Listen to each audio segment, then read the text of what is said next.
요즘에 가을이 깊어가고 있습니다. 그러면서 기온이 점점 낮아지고 있습니다. 그러다 보니 우리가 따뜻한 것을 찾게 됩니다. 옷도 두꺼운 옷을 입게 되고, 또 따뜻한 차를 마시고, 방도 따뜻한 방을 찾습니다. 한편으로 우리는 마음으로도 따뜻한 사람을 만나기를 원합니다.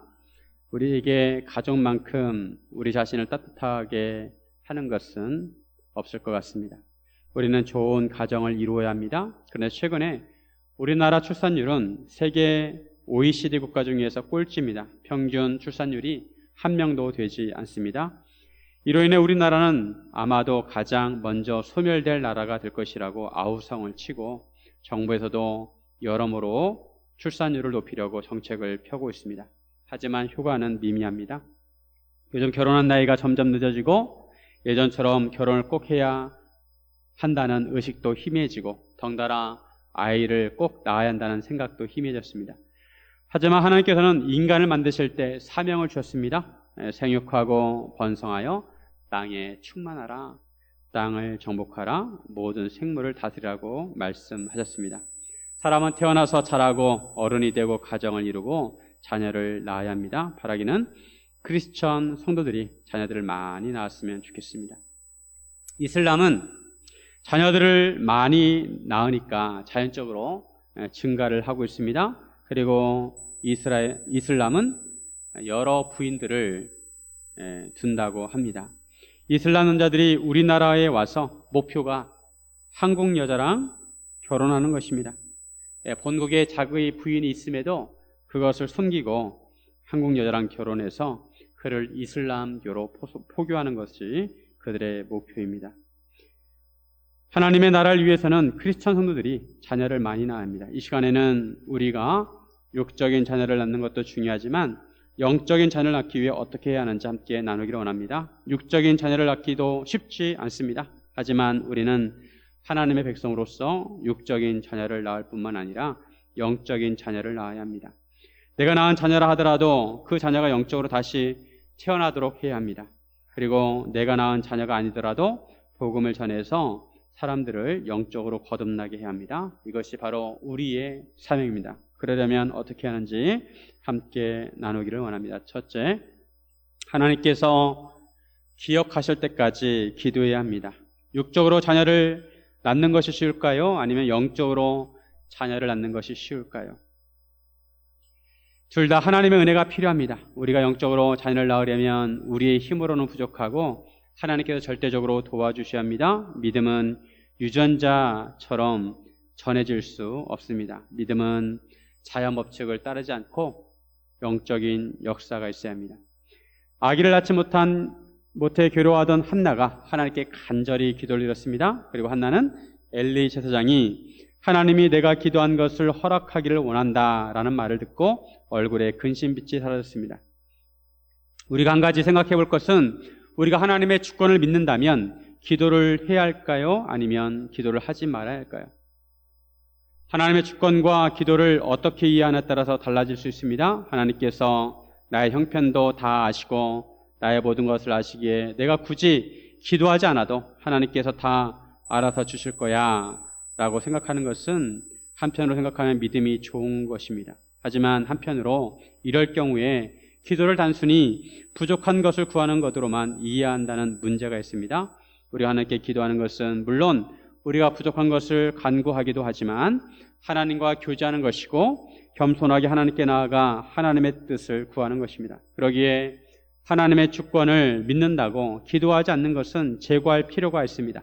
예수님도 매일 기도하셨습니다. 예수님은 누구보다도 하나님의 주권을 인정하셨습니다. 복음서에 보면 예수님은 중요한 일이 있을 때마다 기도를 하셨습니다. 12제자를 선택하실 때도 먼저 기도하시고 선택하셨고, 십자가를 지시기 전에도 기도하셨습니다. 예수님은 하나님 아버지께서 모든 것을 주관하시는 것을 아셨지만 그래도 예수님은 사랑하는 하나님 아버지와 교제하기를 원하셨습니다. 오히려 우리가 하나님의 주권을 인정한다면 우리는 예수님처럼 더욱 하나님께 기도해야 합니다. 한나는 실로에 있는 성막에서 하나님께 기도를 드리고 확신을 얻은 후에 아침에 일찍 일어나서 여호와 앞에 경배를 드렸습니다. 그리고 라마의 자기 집으로 돌아갔는데 엘가나가 한나와 동침하였는데 하나님께서 한나를 생각하셨습니다. 한나를 생각하셨다는 것은 하나님께서 한나를 기억하셨다는 것입니다. 성경에 보면 종종 하나님께서 기억하셨다라는 표현이 나옵니다. 하나님께서 기억하셨다는 표현은 하나님께서 새로운 사역을 시작하실 때 주로 등장합니다. 하나님께서 하나님의 백성의 기도를 들어주시고 그 기도를 응답해 주시고 또 새로운 역사를 시작하실 때 하나님께서 기억하셨다라는 표현이 나옵니다. 노아의 홍수 때 40일 동안 계속 비가 내려서 방주가 떠다녔습니다. 그리고 시간이 지났을 때 하나님께서는 노아를 기억하셨습니다. 창세기 8장 1절 하나님이 노아와 그와 함께 방주에 있는 모든 들짐승과 가축을 기억하사 하나님이 바람을 땅 위에 불게 하심에 물이 줄어들었고 하나님께서 노아와 방주에 있는 동물들을 기억하셔서 바람을 불게 하셔서 물이 줄어들게 하셨습니다. 계속 방주에서 살 수는 없습니다. 출애굽기에서도 이스라엘 백성이 애굽의 바로가 괴롭게 하자 하나님께 기도를 했습니다. 그러자 하나님께서 그들을 기억하셨습니다. 출애굽기 2장 24절에 보면 하나님이 그들의 고통 소리를 들으시고 하나님이 아브라함과 이삭과 야곱에게 세운 그의 언약을 기억하사 하나님께서 애굽에 있는 이스라엘 백성들의 고통 소리를 들으시고 언약을 기억하셔서 그들을 돌보셨습니다. 모세를 보내셔서 그들을 출애굽시키셨습니다. 이처럼 하나님의 백성이 기도하면 하나님께 그들을 기억하시고 새로운 구원의 역사를 이루십니다. 오늘 본문에서도 한나가 기도하였을 때 하나님께서 그를 기억하시고 새로운 일을 시작하십니다. 한나로 하여금 임신하게 하시고 사무엘을 낳게 하셨습니다. 사무엘은 새로운 시대를 여는 역할을 하게 됩니다. 사무엘의 뜻은 하나님은 하나님께 구하였다 또는 하나님은 그의 이름이란 뜻을 가지고 있습니다. 한나가 하나님께 하나님께 기억하시는 것이 얼마나 중요한지 한나는 알았습니다. 그래서 하나님께 기도드릴 때 나를 기억해달라고 기도했습니다. 11절에 보면 서원하여 이르되 만군의 여호와여 만일 주의 여종의 고통을 돌보시고 나를 기억하사 주의 여종을 잊지 아니하시고 주의 여종에게 아들을 주시면 내가 그의 평생에 그를 여호와께 드리고 삭도를 그의 머리에 대지 아니하겠나이다. 우리 하나님께 기도를 드릴 때 하나님께서 나를 기억하시는 것이 중요합니다. 그래서 느헤미야도 하나님께 기도를 드릴 때 끊임없이 나를 기억해달라고 했습니다. 느헤미야서에 보면 얼마나 나를 기억해달라는 말이 많이 나오는지 모릅니다. 하나님께서 하신 언약을 기억하여 주옵소서. 그리고 제가 하나님을 위해 행한 모든 일을 기억하여 주옵소서라고 기도하고 있습니다. 히스기야도 죽을 병에 걸렸을 때 주를 위해 행한 선한 일을 기억해달라고 기도했습니다. 하나님께서 히스기야의 기도를 들으시고 그의 눈물을 보았다고 하시면서 15년을 연장시켜 주셨습니다.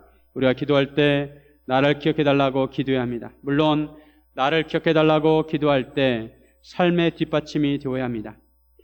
평소에 하나님과 좋은 관계를 가져야 합니다.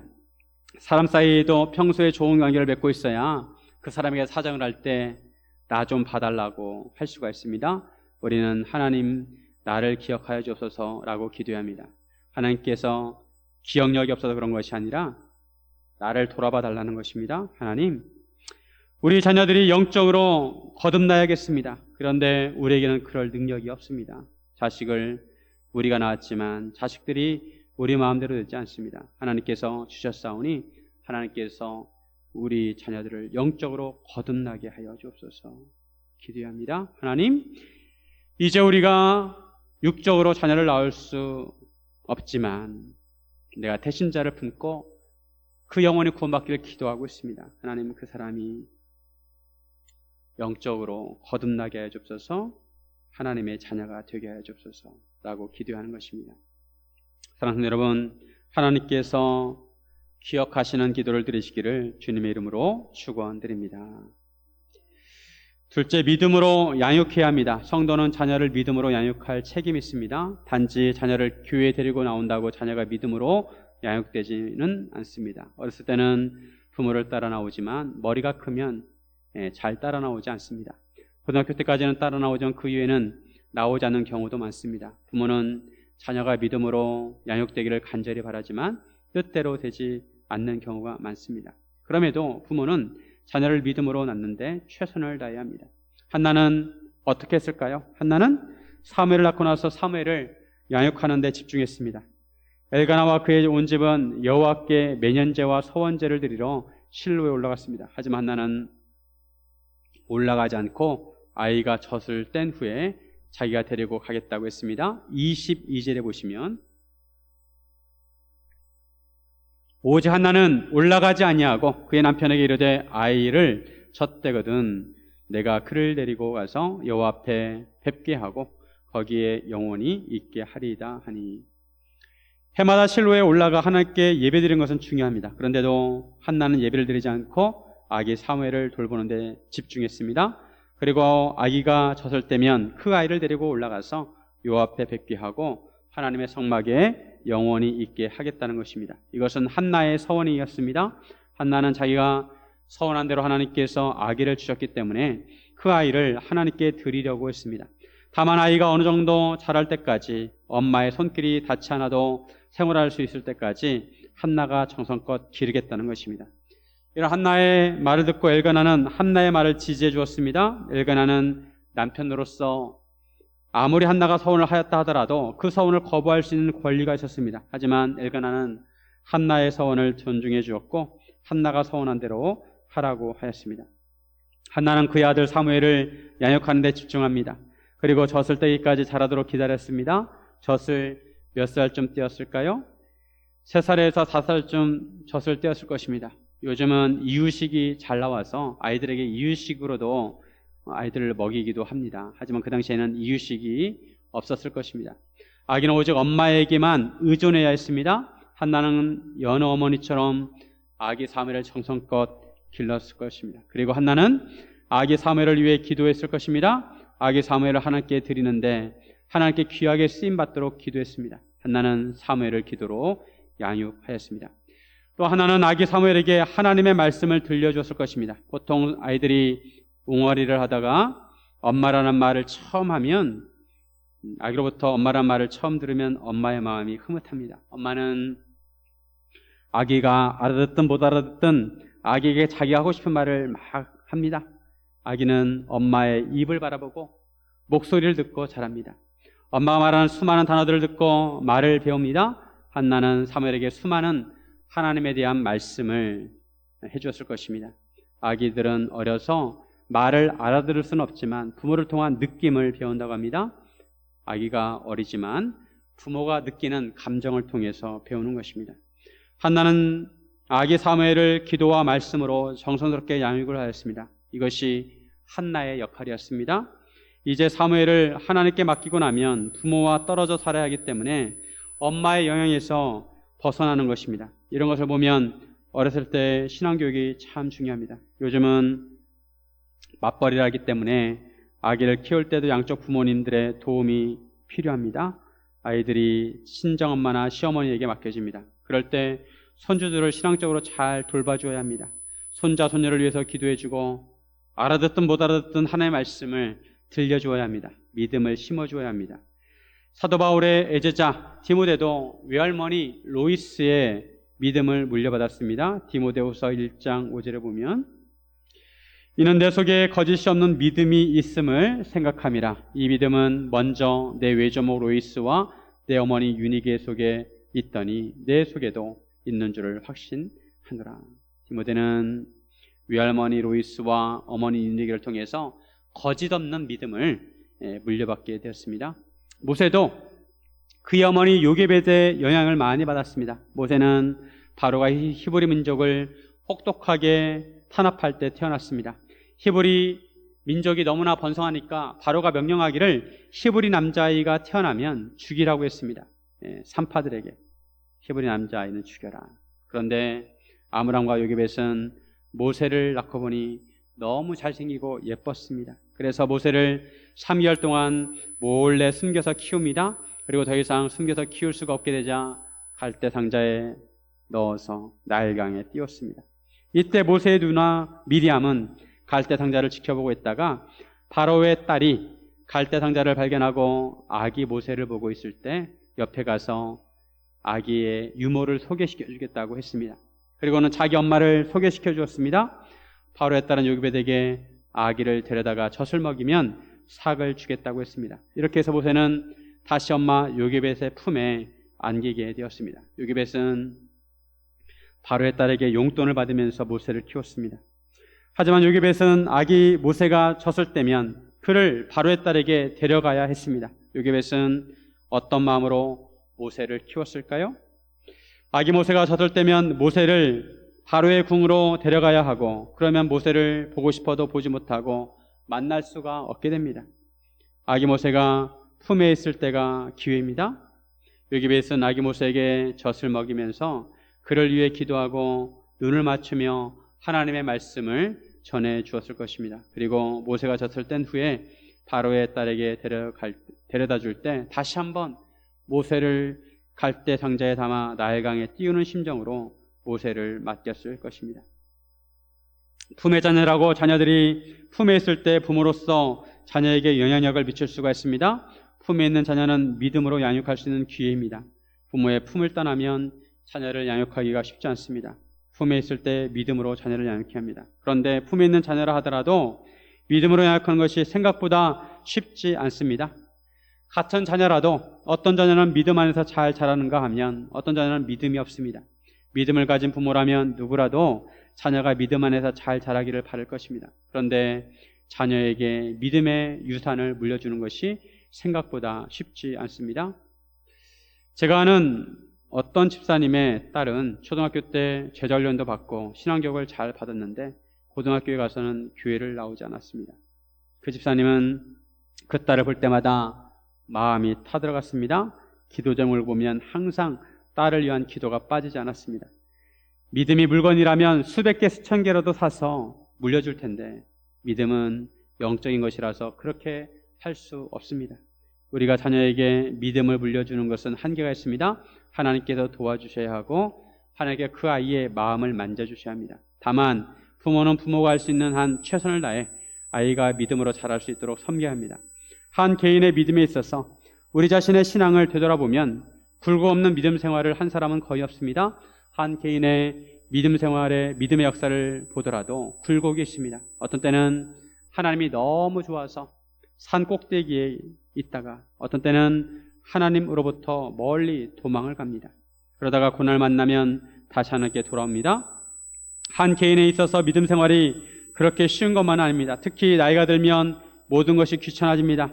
몸을 움직이는 것도 불편하고 병이 들어서 누워있으면 예배 참석도 쉽지 않습니다. 그럴 때 믿음이 약해집니다. 자신의 믿음을 관리하기가 쉽지 않습니다. 아무리 목사이고 장로라 하더라도 한 개인으로서 믿음을 지키는 것이 저절로 되는 것은 아닙니다. 이런 면에서 우리는 노년기의 믿음을 위해 기도해야 합니다. 마지막까지 예수님을 꼭 붙들고 믿음으로 살게 해달라고 변치 않는 믿음을 달라고 기도해야 합니다. 지난번에 한 은퇴하신 목사님을 우연찮게 만났는데 그분은 젊었을 때 제주도 전역을 다니면서 열심히 목회를 하셨다고 합니다. 그런데 늦고 보니 모든 것이 다 귀찮다는 거예요. 주일에 예배도 드리지 않았습니다. 그분의 자세한 상황은 제가 알지 못하지만 하나님 앞에 갈 때까지 굳건한 믿음을 지키고 예배를 참석하는 것도 은혜입니다. 이런 것을 보면 개인마다 신앙의 방황기가 있습니다. 지금 자녀가 믿음 생활을 멀리한다 하더라도 실망하지 마시고 마음은 답답하지만 포기하지 마시고 계속 기도하시길 바랍니다. 그러면 그런 방황기를 거쳐서 단단한 믿음을 가질 줄로 믿습니다. 다만 우리 품에 있을 때 그것을 기회로 알고 자녀들을 믿음으로 잘 섬겨야 합니다. 사랑하는 여러분, 믿음으로 자녀들을 양육하시기를 주님의 이름으로 축원드립니다. 셋째, 자녀를 하나님께 온전히 맡겨야 합니다. 자녀의 소유권은 부모에게 있는 것이 아니라 자녀의 소유권은 하나님에게 있습니다. 부모에게는 양육권이 있습니다. 그러기에 부모는 때가 되면 하나님께 자녀를 온전히 맡겨야 합니다. 아기 사무엘이 자라서 젖을 떼게 되었습니다. 한나는 사무엘을 데리고 여호와의 집으로 나아갔습니다. 24절에 보면 젖을 뗀 후에 그를 데리고 올라갈 새 수소 3마리와 밀가루 1에바와 포도주 1 가죽 부대를 가지고 실로 여호와의 집에 나아갔는데 아이가 어리더라. 사무엘이 아직 어리지만 하나님께 서원한 대로 하나님의 성막에 데려갔습니다. 하나님께 제물로 드릴 수소 3마리와 밀가루와 포도주를 준비했습니다. 수소를 3마리 준비했다는 것은 원래 기준 양보다 많이 준비했다는 것입니다. 그만큼 하나님께 감사한 마음이 컸습니다. 한나는 엘리에게 자기가 여기서 당신 곁에 서서 여호와께 기도하던 여자라고 하였습니다. 그때 그 기도를 여호와께서 응답해 주셨다는 것입니다. 27절에 보면 이 아이를 위하여 내가 기도하였더니 내가 구하여 기도한 바를 여호와께서 내게 허락하신지라. 26절과 27절에 보면 한나가 기도란 단어를 3번이나 사용하고 있습니다. 한나는 기도의 여인이었습니다. 한나는 그때 그 기도를 응답받았다고 엘리에게 간증을 했습니다. 그리고 그때 서원한 것처럼 하나님께서 자기에게 아기를 주셨듯이 자기도 그 아이를 하나님께 드리겠다고 했습니다. 그의 평생을 여호와께 드리겠다는 것입니다. 이때 한나의 마음이 어땠을까요? 여러 가지 감정이 들었을 것입니다. 물론 하나님께 서원한 대로 하였기 때문에 그 의무를 다했다는 안도감과 한편으로 감사한 마음이 있었을 것입니다. 하지만 인간적인 마음으로 발이 떨어지지 않았을 것입니다. 어떻게 얻은 아들인데 그 아들을 엄마 품에서 떼어난다는 것이 쉽지가 않습니다. 더군다나 그 아이는 아직 어립니다. 이런 인간적인 마음에 들었을 텐데도 한나는 사무엘을 여호와 앞에 드렸습니다. 한나가 이렇게 할 수 있었던 것은 한나는 자기를 부인하게 했기 때문입니다. 예수님께서 예수님의 제자가 되려면 자기를 부인하고 자기 십자가를 지라고 따르라고 하셨습니다. 자기를 부인한다는 것은 자아의 죽음을 선언하는 것입니다. 나는 죽었다. 죽은 자는 말이 없습니다. 생각도 없습니다. 자기를 부인하는 것은 자기 생각과 자기 뜻을 내려놓고 온전히 주님을 따르는 것입니다. 한나는 자기를 부인하고 하나님께 모든 것을 맡겼습니다. 자기 아들 사무엘을 온전히 하나님께 맡겼습니다. 하나님께 자녀를 맡긴다는 것이 말로는 쉽지만 참 어려운 일입니다. 그럼에도 한나는 하나님께 모든 것을 맡겼습니다. 한편으로 사무엘을 여호와의 집에 둔다는 것은 제사장 엘리에게 맡기는 것입니다. 그런데 엘리는 한나가 기도할 때 한나가 술에 취한 여자라고 생각할 정도로 영적으로 어두웠습니다. 인간적인 시각으로 보면 한나 입장에서 엘리를 신뢰할 수 없었을 것입니다. 하지만 한나가 엘리를 대하는 태도를 보면 한나는 엘리를 하나님께서 세우신 제사장으로 여겼습니다. 그래서 지난번에 기도할 때 엘리가 한나의 기도를 응답해 주시기를 원한다고 하자 한나는 당신께 은혜 입기를 원한다고 했습니다. 그리고는 엘리의 축복으로 기도 응답에 확신을 갖게 되었습니다. 한나가 제사장 엘리를 대하는 태도를 보면 한나는 제사장 엘리를 신뢰하는 것이라기보다는 자기에게 아기를 주시고 엘리를 제사장으로 세우신 하나님을 신뢰하였던 것입니다. 그래서 비록 사무엘이 어리지만 하나님의 집에 맡길 수 있었습니다. 결국 어떻게 되었습니까? 사무엘은 하나님의 음성을 듣고 하나님의 말씀을 전하는 선지자가 되었습니다. 이스라엘의 새로운 시대를 여는 중요한 인물이 되었습니다. 만약 사무엘을 한나가 아까워서 자기가 끼고 살았다면 사무엘은 평범한 삶을 살았을 것입니다. 하지만 한나가 사무엘을 하나님께 드렸을 때 하나님께서 사무엘을 통해 놀라운 하나님의 역사를 이루셨습니다. 우리 손으로 자녀를 키우는데 한계가 있지만 우리가 자녀를 하나님의 손에 맡기면 하나님께서 하나님의 방법대로 하나님의 섭리대로 우리 자녀를 키우십니다. 오늘 본문 첫 번째 절이 19절인데 한나와 엘가나가 여호와 앞에 경배하고 집으로 돌아갔습니다. 그들이 아침에 일찍 일어나 여호와 앞에 경배하고 돌아가 라마의 자기 집에 이르니라. 엘가나가 그의 아내 한나와 동침하며 여호와께서 그를 생각하시니라. 하나님께 예배를 드리고 집으로 돌아갔습니다. 그리고 마지막 절 28절에 보면 이제는 아이 사무엘이 여호와께 경배합니다. 그러므로 나도 그를 여호와께 드리되 그의 평생을 여호와께 드리나이다 하고 그가 거기서 여호와께 경배하니라. 한나가 사무엘을 여호와께 드리자 사무엘이 여호와의 집에서 여호와께 경배를 하였습니다. 오늘 본문은 예배로 시작하고 예배로 끝납니다. 우리의 삶도 예배로 시작하고 예배로 끝나야 합니다. 예배는 우리에게 생명을 주시고 우리 인생을 인도하시는 하나님을 경배하는 것입니다. 하나님을 경외하고 찬양하는 것입니다. 어린 사무엘이 여호와께 예배를 드리는 것은 이제 하나님께 예배드리는 것이 사무엘의 본업이 된 것입니다. 사무엘은 하나님 앞에 예배드리며 평생 하나님을 섬기는 삶을 살게 될 것입니다. 우리의 자녀들도 사무엘처럼 항상 하나님께 예배드리는 삶을 살기를 원합니다. 우리는 우리들에게 주신 자녀를 믿음으로 낳아야 합니다. 그러기 위해서는 두 가지를 기억해야 합니다. 한 가지는 부모가 평생 신앙의 모델이 되어야 한다는 것입니다. 우리 자녀를, 육적인 자녀를 영적인 자녀로 낳기 위해서, 믿음의 자녀로 낳기 위해서 부모는 평생 신앙의 모델이 되어야 합니다. 아이들은 부모를 따라합니다. 제가 한 번은 아이들이 어릴 때 손에 뭘 들고 있어서 발로 텔레비전을 끄니까 아이도 따라서 발을 들어가지고 텔레비전을 끄려고 했습니다. 자녀는 부모를 평생 기억하고 부모가 어떤 삶을 살았는지 생각합니다. 부모가 돌아가시고 나서도 문득문득 부모 생각을 합니다. 우리 엄마 아빠는 어떻게 살았을까 생각합니다. 그래서 부모는 끝까지 신앙생활의 모델이 되어야 합니다. 어려운 일을 만날 때 어떻게 대처했는지, 좋은 일을 만나거나 힘든 일을 부딪힐 때 어떻게 했는지, 평소에 자녀들을 어떻게 대했는지 다 기억해야 합니다. 우리들의 자녀가 어리든 아니면 장성했든, 우리 자녀가 지금 교회에 나오든 아니면 지금은 신앙이 없어서 방황하든, 부모의 일평생은 자녀들에게 신앙 모델이 되어야 합니다. 우리가 우리 힘으로 자녀로 하여금 믿음을 갖게 할 수는 없지만 부모의 역할은 자녀에게 신앙의 모델이 되는 것입니다. 그리고 또 한 가지는 자녀와 관계를 계속해서 지속적으로 연결되어 있어야 한다는 것입니다. 자녀와의 관계를 평소에 잘 맺어야 끊어지지 않고 지속적으로 연결되어 있어야 합니다.